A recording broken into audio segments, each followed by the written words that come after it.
How aggressive should you be with your Roth conversion strategy? Well, if you want to develop a tax-efficient retirement plan, this is a critical question to answer.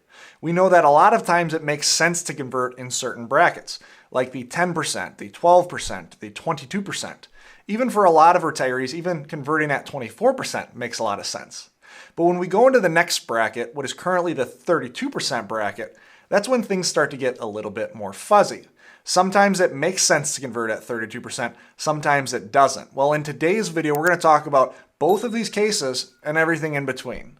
Let's get into it. Now, when we're determining whether a Roth conversion makes sense, the most important relationship we need to keep track of is the tax rate we are paying today versus the tax rate we are avoiding in the future with that Roth conversion. And pretty simply, if we're paying a lower tax today than we're avoiding down the road, that's when Roth conversions make sense. Well, specifically right now, due to some tax changes we expect in the future, conversions make more sense than they have historically. The reason being is because we are in lower brackets right now than we will see down the road. This is due to the Tax Cuts and Jobs Act that's set to expire in 2026.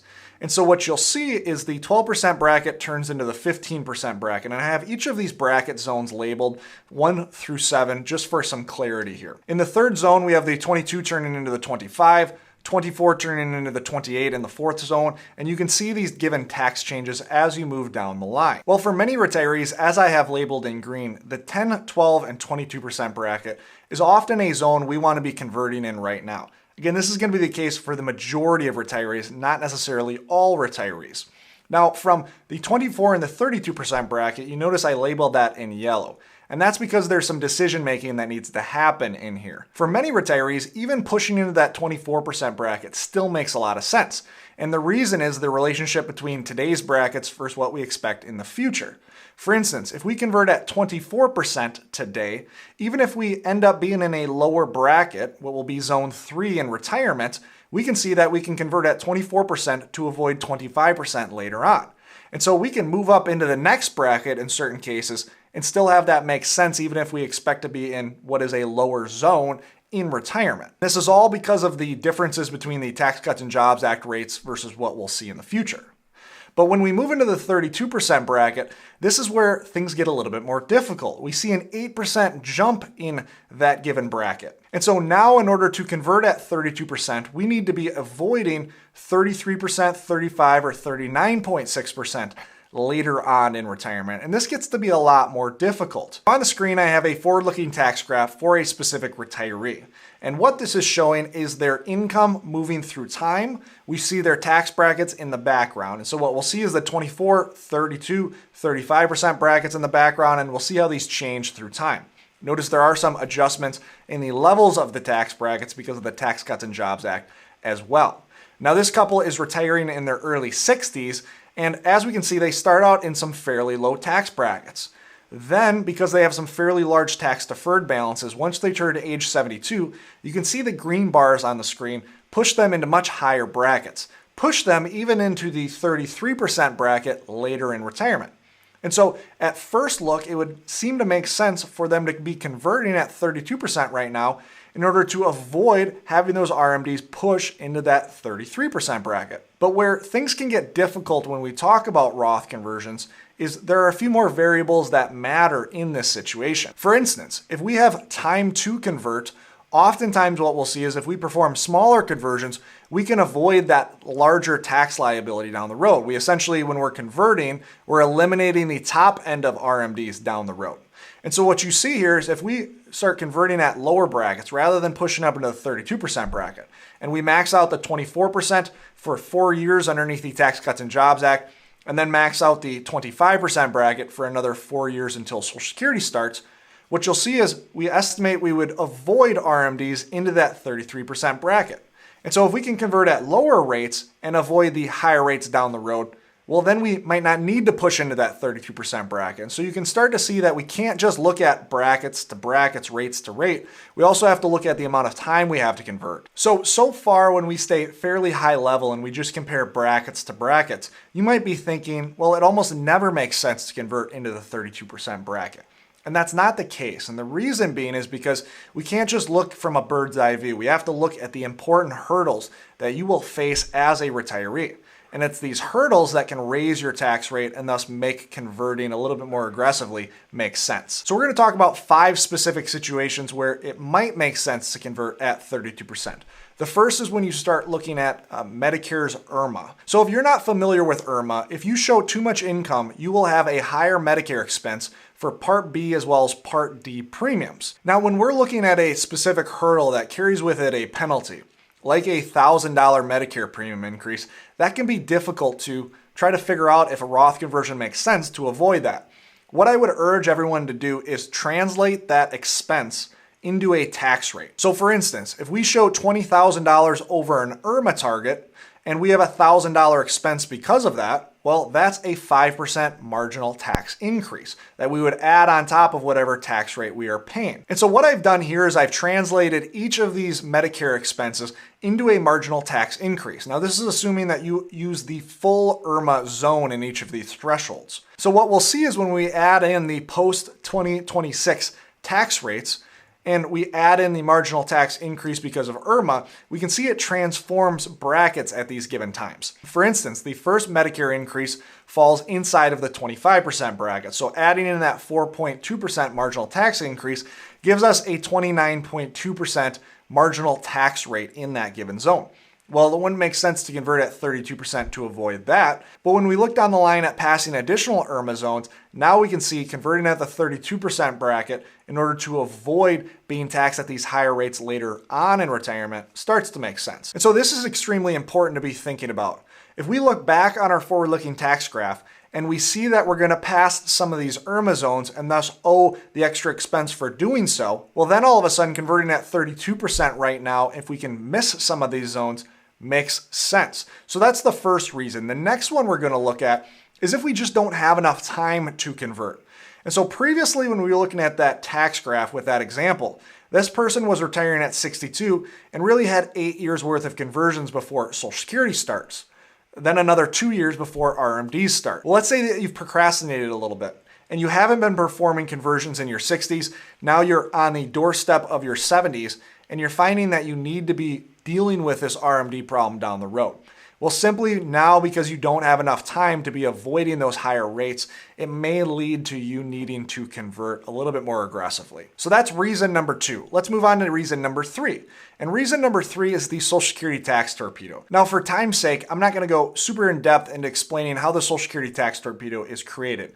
I'll link to some videos in the description if you're looking for a little bit more information. But what you need to understand is based on how Social Security is taxed, it creates a double taxation zone.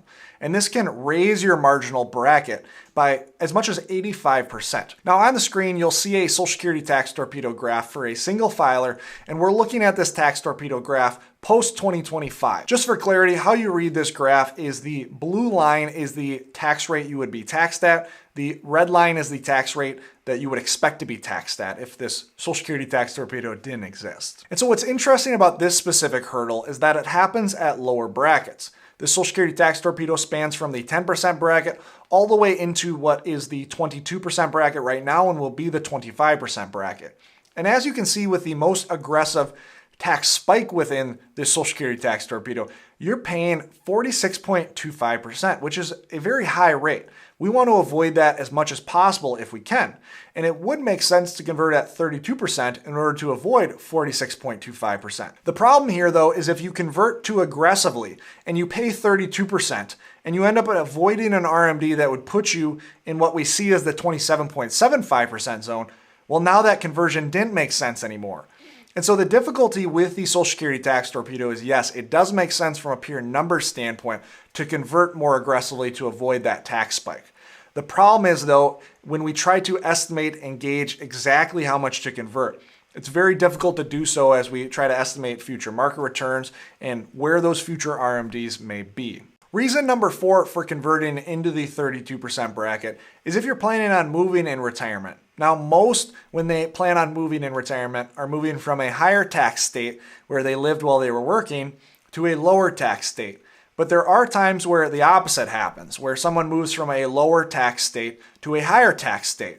Now, why would anyone do this? Well, believe it or not every decision in retirement needs to be made as the most tax optimal decision. There are other things we need to be considering. For instance, if you have family that's moved because of various reasons to another state that's higher taxed, it may make sense to move to that state if you want to be close to family. Let's say that we have someone that's moving from Florida or another low tax state to a higher tax state like Minnesota, California, Oregon, Hawaii. There's a number of them that are higher taxed states. And so if they have large tax deferred balances and they convert at 32%, well, that's exactly what they're going to be paying, 32%.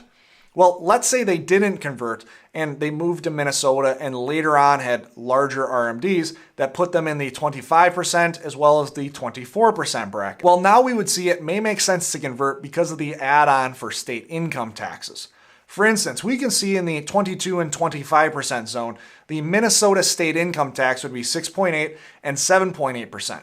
Well, if we take 25% and add on a 7.8% state income tax, well, now we're over 32%. You can see then if the RMDs push them even higher into the 24-28% bracket, again, because of the added state income tax, it'd make a lot of sense to be converting at 32%. So state income taxes can be a very obvious reason to push into a more aggressive conversion right now. And then finally, reason number 5 is going to be what I think is one of the most common reasons to be converting more aggressively. And that's if you're going to have some estate planning concerns.